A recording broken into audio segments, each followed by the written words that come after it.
खबर बुलंदशहर से, जहां यूक्रेन से भारत लौटे एक और छात्र हेमंत भारद्वाज ने सुनाई आपबीती। 24 तारीख से आज तक रात में सो नहीं पा रहे थे। हमको सिर्फ अपने घर लौटने की चिंता सता रही थी। हेमंत भारद्वाज, मैं भारत सरकार का शुक्रिया अदा करता हूं, लेकिन यूक्रेन के हाई रिस्की शहरों में जो भारतीय लोग फंसे हुए हैं उनको सरकार तुरंत वापस लाए। हेमंत भारद्वाज ने कहा। हेमंत भारद्वाज ने और भी कहा कि मैं सरकार का शुक्रगुजार हूं कि उन्होंने ऑपरेशन गंगा के तहत मुझे यूक्रेन से निकलवाया और युद्ध के बीच अहम भूमिका अदा कर रहा है भारतीय दूतावास। भारत लौटने के बाद अब मुझे मेरे जैसे बाकी भाई बहनों की चिंता हो रही है, हेमंत भारद्वाज ने कही। और इतना ही नहीं, उन्होंने कहा कि ऑपरेशन गंगा के तहत आज भारत लाया गया है। हेमंत भारद्वाज के माता पिता ने भारत सरकार को बहुत बहुत किया धन्यवाद और सरकार से अपील की कि जो देश के छात्र यूक्रेन में फंसे हैं उन्हें भी जल्द अपने देश वापस लाया जाए। बुलंदशहर के शिकारपुर नगर का मूल निवासी है MBBS का छात्र हेमंत भारद्वाज। देखें पूरी रिपोर्ट हमारे संवाददाता सतीश कुमार के साथ। क्या नाम है तुम्हारा? मेरा नाम हेमंत भारद्वाज है और मैं बुकोविना स्टेट मेडिकल यूनिवर्सिटी का एक स्टूडेंट हूँ, जो कि सेकेंड ईयर के सेकेंड सेम में हूँ यूक्रेन में। अच्छा, वहाँ जिस तरह से ये रूस और यूक्रेन का युद्ध चल रहा था, उस तरह से आपको किस तरह की परेशानियों का सामना करना पड़ा? बहुत सारी परेशानियों का सामना करना पड़ा। सबसे पहला जो सामना था वो था डर। हमको बहुत ज़्यादा डर लगा, क्योंकि ऐसा था कि वहाँ पे जब सायरन्स बजते थे तो बहुत ज़्यादा डर लगता था कि ऐसा ना हो कि हमारा हॉस्टल को बॉम्ब डाल दें या फिर अटैक हो जाए या फिर हम बचे ना मर जाए, ऐसा सब कुछ था। दूसरा जो इशू था वो था खाने पीने का सबसे ज़्यादा इशू, क्योंकि वहाँ पे मैक्सिमम शॉप्स ऐसे थे जहाँ पे सब कुछ खाना खत्म हो चुका था, तो खाने का भी बहुत बड़ा इशू था।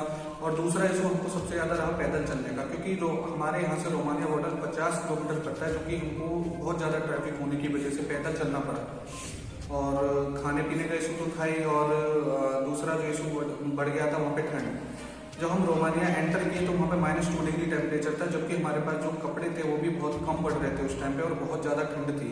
हमने बस के लिए भी रोमानिया बॉर्डर क्रॉस करने के बाद 6 से 7 घंटे वेट किया है और इतनी ठंड थी बहुत ज़्यादा। लेकिन रोमानियन बॉर्डर ने भी हेल्प की है खाने पीने की, लेकिन वो इतना इनफ नहीं था जितना होना चाहिए था।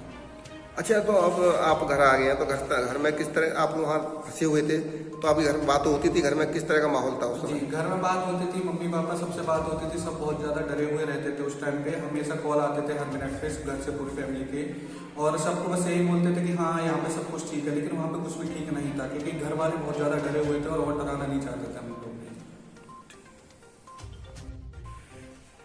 क्या नाम है आपका? मेरा नाम है सुशील कुमार शर्मा है। अच्छा, आपके बेटे यूक्रेन पढ़ने गए थे? जी जी। तो वहाँ जब उस समय युद्ध चल रहा था, तो किस तरह के घर में आपके घर में यहाँ किस तरह का माहौल था, और अब आपके बेटे घर वापस आ गए तो कैसा महसूस कर रहे हैं? देखिए सर, जब बच्चा हमारा यूक्रेन में फंसा हुआ था, बल्कि अपना बच्चा क्या पूरे भारतीय फंसे हुए थे वहाँ पर, हम सब लोग इतने डरे हुए थे।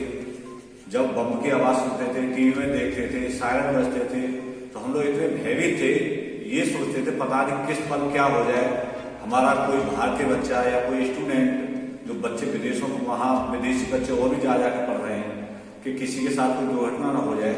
बस हमको रात को नींद भी नहीं आती थी, खाना भी अच्छा नहीं लगता था, पूरे दिन बच्चों की टेंशन रहती थी।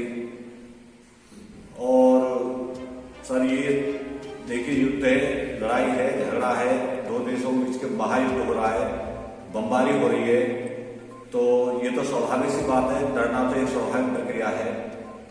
तो अब कैसी खुशी में अब क्या महसूस कर रहे हैं? जब बच्चा घर आ गया तो हमें बहुत ज़्यादा खुशी है, बहुत गर्व महसूस कर रहे हैं, अपनी भारत सरकार पर बहुत बड़ा गर्व महसूस कर रहे हैं। हम धन्यवाद करना चाहते हैं अपनी इंडियन गवर्नमेंट का, अपने इंडियन एम्बेसी का, जिन्होंने बड़े अच्छी तरीके से हमारे बच्चों को घर तक सुरक्षित पहुँचाया। और मैं सरकार से गुजारिश करना चाहूँगा कि जितने भी भारतीय बच्चे स्टूडेंट्स हमारे वहाँ फंसे हुए हैं, उन सबको जल्दी से जल्दी अपने देश लाया जाए। और इंडियन गवर्नमेंट का एक बार फिर दोबारा से बहुत धन्यवाद करना चाहते हैं। और मैं चाहता हूँ कि सभी बच्चे, सभी स्टूडेंट्स, सभी माता पिता के लाडले अपने देश बहुत जल्दी अपने वतन सुरक्षित वापसी आए।